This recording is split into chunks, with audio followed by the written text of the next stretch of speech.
सच सुनने की हिम्मत है? तुम्हें मोटिवेशन की जरूरत ही नहीं है, फिर भी तुम हर दिन मोटिवेशन ढूंढते रहते हो।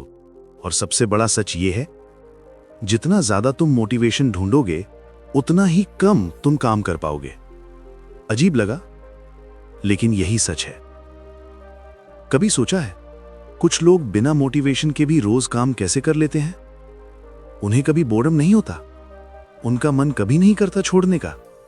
या फिर वो भी तुम्हारी तरह ही स्ट्रगल करते हैं, बस तुम्हें दिखाते नहीं। चलो आज खुद से सच्चे सवाल पूछते हैं। तुम कितनी बार मोटिवेटेड होकर शुरू करते हो और फिर कुछ ही दिनों में सब छोड़ देते हो?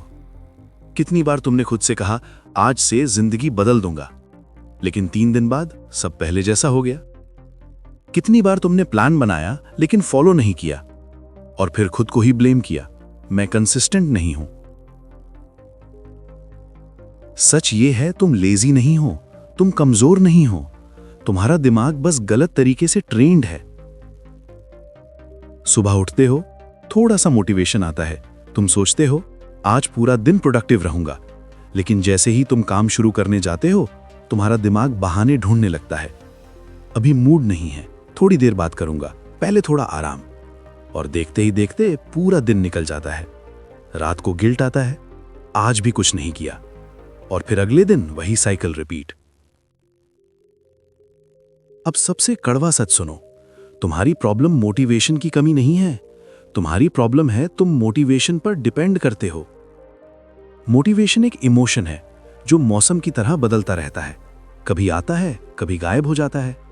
अगर तुम अपना फ्यूचर एक ऐसी चीज पर डिपेंड कर रहे हो जो स्टेबल ही नहीं है, तो रिजल्ट भी अनस्टेबल ही होगा। तुम्हारा दिमाग तुम्हारा दोस्त नहीं है, कम से कम उस समय तो नहीं जब तुम्हें काम करना होता है। तुम्हारा दिमाग हमेशा आसान रास्ता ढूंढता है, क्योंकि उसका काम है एनर्जी बचाना। इसलिए जब भी तुम कोई मुश्किल काम करते हो, तुम्हारा दिमाग तुरंत अलार्म बजाता है, ये मुश्किल है, ये बोरिंग है, ये बात में कर लेंगे। और तुम उसकी बात मान लेते हो। यही है असली प्रॉब्लम, तुम अपने दिमाग के कंट्रोल में हो, जबकि होना यह चाहिए कि दिमाग तुम्हारे कंट्रोल में हो। अब सवाल यह नहीं है कि मोटिवेशन कैसे आएगा, सवाल यह है कि बिना मोटिवेशन के भी काम कैसे होगा। और इसका आंसर है सिस्टम प्लस डिसिप्लिन। आइडेंटिटी बदलो, मैं कौन हूं, यह सबसे ज्यादा इंपॉर्टेंट है। अगर तुम सोचते हो मैं लेजी हूं, तो तुम्हारा दिमाग उसी तरह बिहेव करेगा। लेकिन अगर तुम सोचते हो मैं वो इंसान हूं जो रोज काम करता है, तो धीरे धीरे तुम्हारा बिहेवियर बदलने लगेगा। हर दिन खुद से बोलो मैं कंसिस्टेंट हूं। 2. 5 मिनट रूल, स्टार्ट ट्रिक। सबसे मुश्किल पार्ट होता है शुरू करना, तो अपने दिमाग को ट्रिक करो। खुद से कहो बस 5 मिनट करूंगा। इतना छोटा गोल सुनकर तुम्हारा दिमाग रेजिस्ट नहीं करेगा, और वंस तुम स्टार्ट कर देते हो तो 5 मिनट 30 मिनट में बदल जाते हैं। 3. एनवायरनमेंट कंट्रोल करो। तुम स्ट्रांग नहीं हो, तुम्हारा एनवायरनमेंट स्ट्रांग है।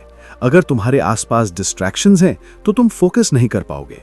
मोबाइल, सोशल मीडिया, नॉइज, ये सब तुम्हारी एनर्जी खा जाते हैं। सॉल्यूशन सिंपल है, काम के टाइम एनवायरनमेंट क्लीन रखो। 4. डोपामिन रीसेट समझो। तुम्हारा दिमाग इंस्टेंट प्लेजर का एडिक्ट हो चुका है। रील्स, वीडियोस, स्क्रोलिंग, ये सब तुम्हें इंस्टेंट खुशी देते हैं, लेकिन काम स्लो रिवॉर्ड देता है। इसलिए तुम्हारा दिमाग काम से भागता है। सॉल्यूशन, थोड़ा बोरिंग लाइफ अपनाओ, कम डिस्ट्रैक्शंस, ज्यादा focus. 5. Consistency greater than motivation. एक बात याद रखो, कंसिस्टेंसी हमेशा मोटिवेशन को हरा देती है। तुम रोज 1 घंटा भी कर लो तो 1 साल में तुम बहुत आगे निकल जाओगे। लेकिन अगर तुम मोटिवेशन के भरोसे हो तो कभी 5 घंटे, कभी 0 घंटे, और रिजल्ट 0 प्रोग्रेसिव। 6. खुद को पनिश मत करो। जब तुम फेल होते हो तो खुद को ब्लेम मत करो, ये नेचुरल है, हर इंसान गिरता है। लेकिन डिफरेंस ये है, कुछ लोग उठ जाते हैं और कुछ लोग वहीं रुक जाते हैं। Engage, emotion plus visualisation. अब इमेजिन करो आज से 30 दिन बाद तुम रोज थोड़ा थोड़ा काम करते हो, कोई एक्सक्यूजेस नहीं, तो तुम कहां पहुंच जाओगे? और अगर तुम ऐसे ही चलते रहे, कल से कहते रहे, तो 1 साल बाद तुम एग्जैक्टली वहीं खड़े रहोगे जहां आज हो। कोई तुम्हें मोटिवेट नहीं कर सकता, न कोई वीडियो, न कोई स्पीच। रियल चेंज तब होता है जब तुम खुद डिसाइड करते हो कि चाहे कुछ भी हो, मैं रुकूंगा नहीं। तो अगली बार जब तुम्हारा दिमाग बोले आज नहीं कल से, तो बस एक काम करना, 5 मिनट के लिए शुरू कर देना। क्योंकि सच ये है, तुम्हें मोटिवेशन की जरूरत नहीं है, तुम्हें बस शुरुआत करने की जरूरत है। और अगर ये बात दिल तक पहुंची तो समझ जाओ तुम अकेले नहीं हो। मैं ऐसी ही सच्ची बातें लाता रहूंगा। मिस्टर केडी माइंड, दिमाग को समझो, जिंदगी बदलो। धन्यवाद सुनने के लिए।